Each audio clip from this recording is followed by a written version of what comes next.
The Nana Churcher Show, sponsored by MoneyGram, bringing you closer.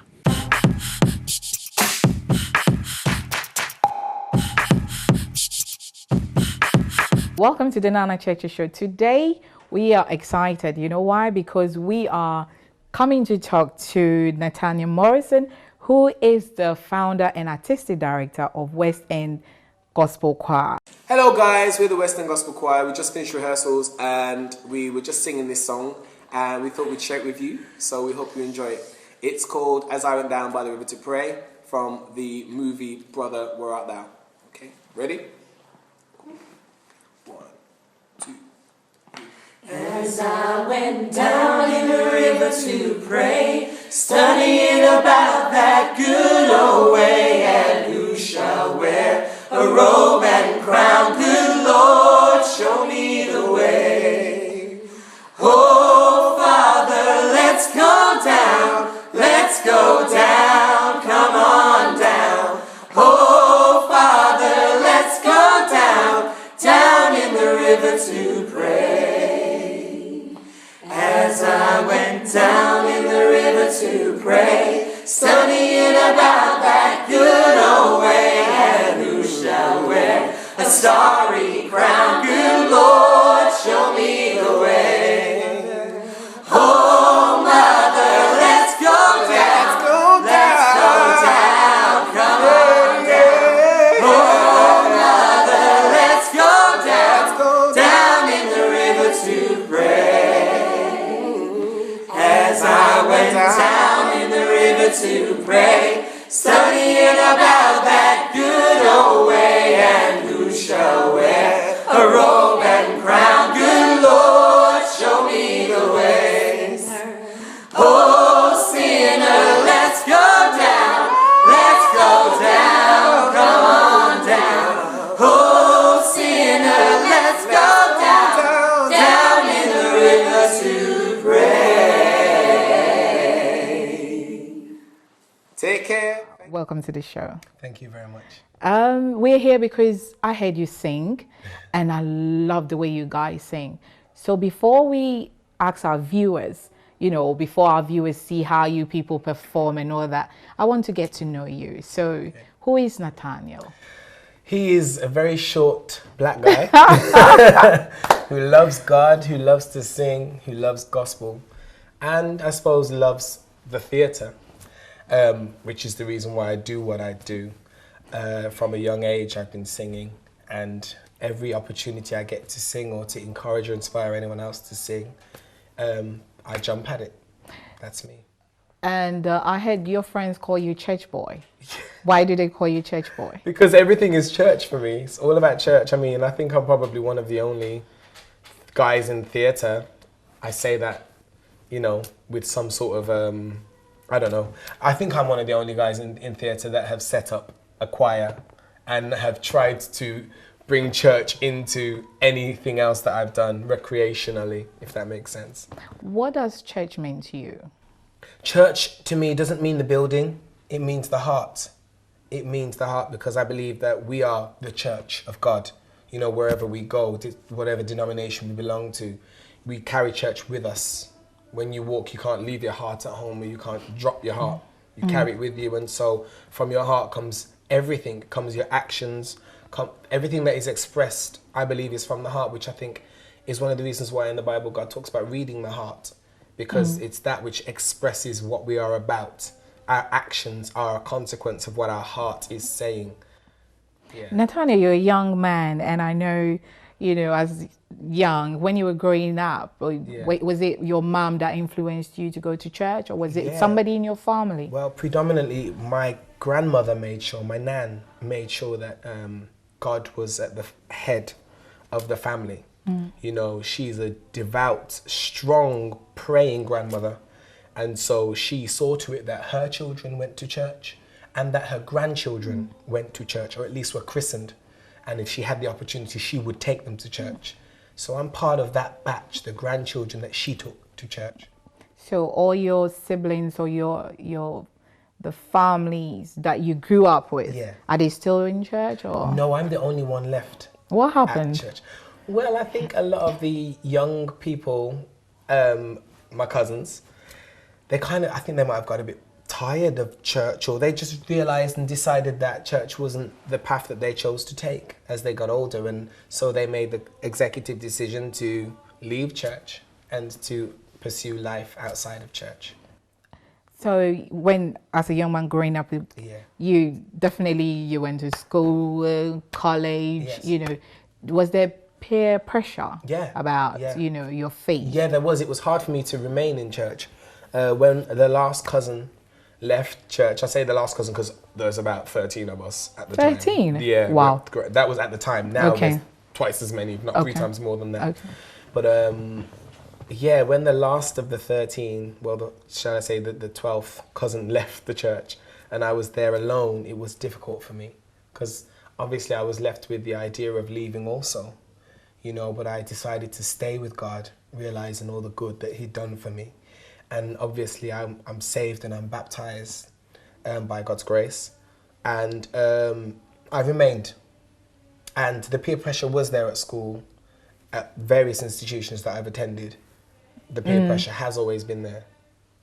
And could you give some? I know you know what we're talking about, but I want you to tell me what are some of the things that you didn't want to do, but you found yourself doing. In the way of peer pressure. Yes. Well, I mean, I've always lived and done my best to live a Christian life. But when I say, well, there was always the influence there.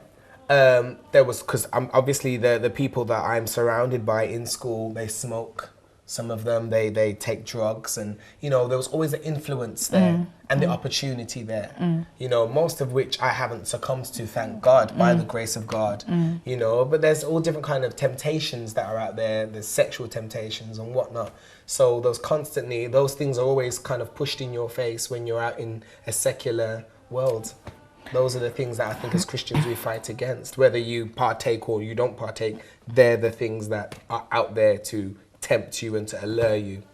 So, you know, as one grows up and going to church with our parents, was it you thinking, oh, do I especially Sunday mornings, you know, you want to have your lay in or go play football as you guy. Yes. So did you feel like, do I really have to go? Or was it with joy? You jump out of bed and say, hey, it's Sunday, I'm going. I'm going to church. Yeah. Most Sundays, it was I'm going to church. Yeah. And it was with joy and excitement.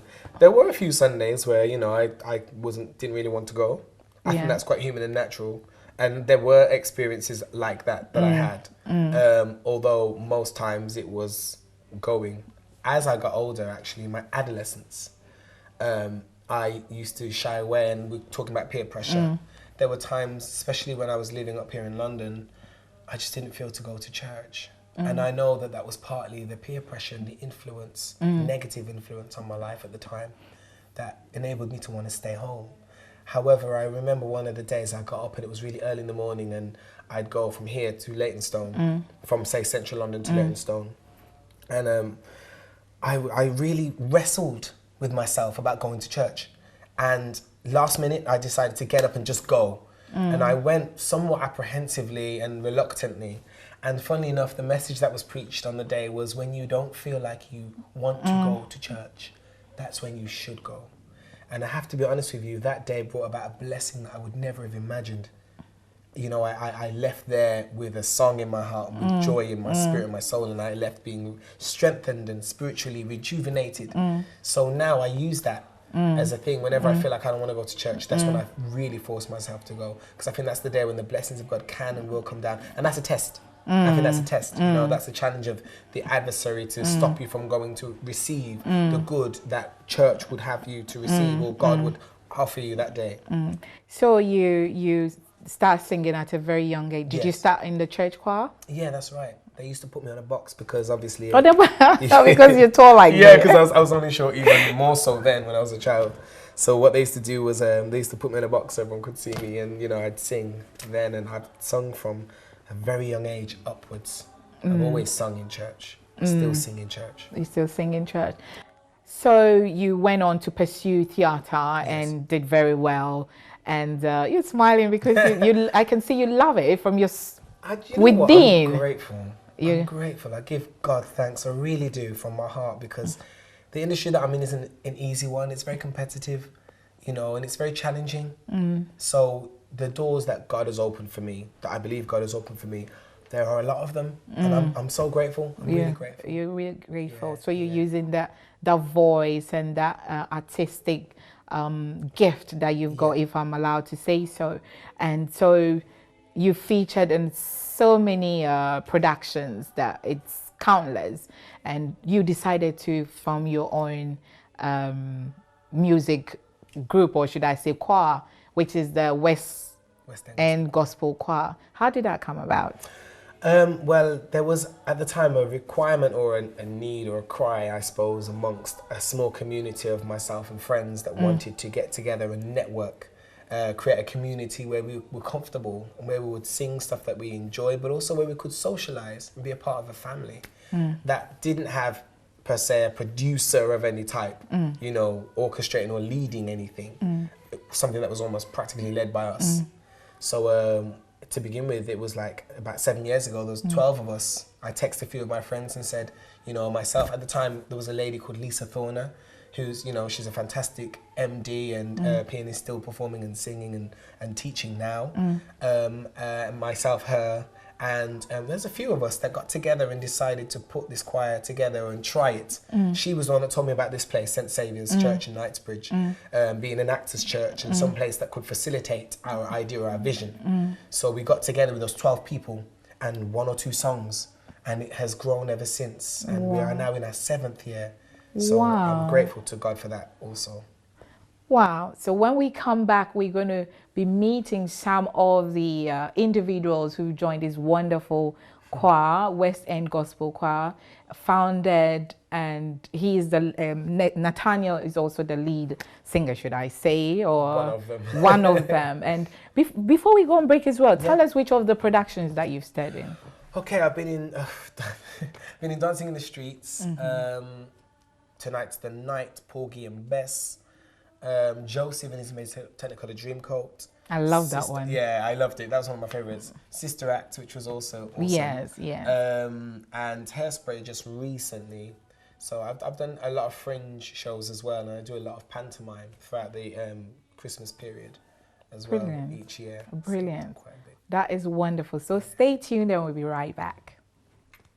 Welcome back. Joining me is a community of ladies and gentlemen who come and, you know, they have lovely voice. They've joined the West End Gospel Choir, and they go around. They're professional singers as well, right, ladies and gentlemen? But they work. But sometimes they come, sing, and perform. So I'm going to be talking to them why they joined and what they do. And maybe at the end I get to sing as well. So who's going to talk to me first? Amy, right? Yes. Amy, why did you join this wonderful family? I was very inspired by the performance I watched by them at the Olivier Awards last year. And it was one of the performances that really stood out even among the West End sort of performances from the productions. So I just thought I have to be in that choir. I want to be in that choir, and it was a great opportunity for me to use my voice every week. And it's been wonderful because soul music and gospel music are my favourite types of music. I grew up on them as a child, so the opportunity to sing with all of these wonderful people makes me very happy. It's almost like therapy every week, actually. Oh, so, good. Yeah. Okay. You know, some people think gospel is boring. And, you know, it used to be, oh, Amazing Grace. Okay, I haven't got a voice, so I'm not going to sing. But to you, when you joined, because you saw them sing and then you joined, what has been your experience? It's probably it's therapeutic, but it's also I don't have a specific belief myself, but I think the words that come with gospel music are very relative to lots of situations and experiences that people will have in their lives. And I've just become really sort of involved in that, and it's actually made me think a lot about my life and my views and things like that. So it's inspired me to sort of be positive and to open myself up to lots of opportunities that I otherwise might not have, I think, personally. Okay, before I go to the other ladies and gentlemen, I know you're going to sing on the Nana Treasure Show, so Nathaniel, over to you. Okay, here we go. So this is a little song that we like to sing called As I Went Down to the River to Pray, and we're going to mash that up with Rock My Soul. Okay, y'all ready? 1, 2, 3. As I went down in the river to pray, studying about that good old way, and who shall wear a robe and crown, good Lord, show me the way. Oh, sinner, let's go down. Yeah, yeah, yeah, yeah. Let's go down in the river to pray. I'm gonna rock my soul. I'm gonna rock my soul. I'm gonna rock, I'm gonna rock, I'm gonna rock, yeah. Oh, rock my soul. I'm gonna rock, I'm gonna rock, rock. I'm gonna rock, I'm gonna rock, I'm gonna rock. I'm gonna rock, I'm gonna rock, I'm gonna rock, rock. I'm gonna rock the soul. One more time. I'm gonna rock, I'm gonna rock. Yeah, yeah. Oh, yeah.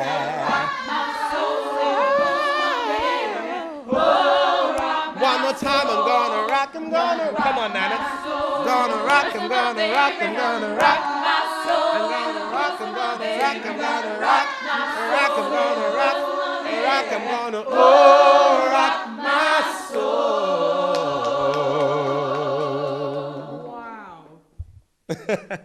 That is wonderful. So I know Sam, I've met you before, but I'm going to talk to you again because I think, we got something going on. So Sam, tell us why you joined. We rehearse here every Friday. So it's great just to come down. Like, it's pretty chilled. Like, we're professional, but also, we have a laugh, we have a giggle, as you can see. We rehearse every week, and it's just coming together, and coming with these guys is just amazing. Everyone sings. Everyone has big voices. We all have big voices that kind of blend together, as you just saw, and just make it a beautiful sound. Wow. So does one have to have a special voice? Do you have to come for audition, Nathaniel? Yeah, what I usually do is I audition people to come and be a part of the choir. Most times and sometimes there are moments when I see people perform in various places and I like the sound that they offer and they have to give. I like the way they connect with the song. So I invite them to be a part of the choir. But most of the time, they have to audition. They have to. Yes. So I have to audition. Yes, you do. So my lovely lady, later. You don't want to hear me say. So tell us your name, my dear. Amy. Amy, and why did you also join the choir? I joined the choir. I came up from Wiltshire, so I was in the country, and it's completely different to being here. And when I came up here, I was looking for something different. I went to church back home, but I didn't have the gospel thing going on. And Alex, I knew Alex, who was already in the choir. He was MDing, and he said to me, if you're looking for something like this, maybe I should put you in contact with Nathaniel, you should come and audition. And once I got into the choir, I've literally just thrown myself into it. I absolutely love it. Every performance is different. Every time we all come together, I just absolutely love performing with everyone. And I look forward to it every week, so... Brilliant. And so I'm coming to you as well. Yes, you go ahead to audition and now she is in. So why did you audition? Or why did you join the choir? Well, I didn't audition. I came to the choir as a pianist. Obviously, I moved to London for about 3 months and I was looking for work. Obviously, I am a Christian myself. So when the opportunity came up to become a pianist for the choir, I put myself forward and said, I'm a Christian and also practicing musical director. And I'd love to come in. And then obviously, I'm now in my 3rd year with the choir and I've worked my way up to now becoming the musical director, which is great. And the thing that really stands out is the fact that whatever people are going through in life and when everyone comes here on Friday, everyone has a blessed 2 hours. And everyone just, whatever's happening in the world, everyone just sings, and some of the music just touches people. You see in some of our rehearsals, and just so it's brilliant. And obviously it's a great way of mixing our careers as such in musical theatre or in the industry, and also mixing our faith all together. So Wonderful. The West End London Choir is not just a group of Christians, right? Not all of you are Christians. So who should I be? You're so gorgeous, I don't know who to talk to. But I think all of you have to say something before you go. So tell us why you also joined. I joined the choir because I like the idea of coming somewhere and not feeling the pressure of singing because you're auditioning for a job, auditioning for something in the industry, and just getting the chance to just sing because we all love to sing and find a sort of community within that. I was always obsessed with gospel music from when I was a child, but my parents would never let me go to the gospel church. So when I was living with one of my friends who used to be a member here, she used to get home every Friday and play me like a little sound clip. Listen to this, we did this. So I was like, oh, I need to be in that choir. Get me in the choir. So eventually I managed to get in. So now I'm happy as Larry. I was the same as Katie in that I found out about the choir through a friend, and 3 years on I'm still here because I love it. It's basically just because of the fact that when you haven't got anything else going on as a performer, it's so nice to have this community of people who are in the same boat and know how you feel, and you just get to just express yourself and sing every week, which is what we love to do, and it's fantastic, and I love it. I guess I did hear about the choir through friends like everybody else, but also, like I said, it's the most amazing thing to be able to sing with a large group of people who are also in love with music as you are, and I'm a singing teacher, so I very rarely get to sing for myself. I sing for other people and I sing what they want to sing, so this is lovely and this is the best part of my week. I joined the choir, it's been almost 5-6 years now. Yeah. Wow. Yeah, I joined the choir just basically as a form just to open up, to express myself. There's a lot of people that don't get that opportunity. I am a performer, so when you're not performing, you feel like you've got a little voice. So this is a way of sort of like just getting that out every single week. So thank you, ladies and gentlemen. Can we give ourselves a round of applause? Thank you for coming on the Nana Cheche show. It's such a privilege, and I'm going to be auditioning, tonight, actually. But we want to say thank you for tuning in. And if you haven't heard of the West End Gospel Choir, today you've heard about them. They perform weddings, parties, funerals. Google them, check them out. You never know, they might be coming to sing for you because they are great. Thank you for tuning in. Make sure you tune in another day for an exciting show. Thank you. Thank you.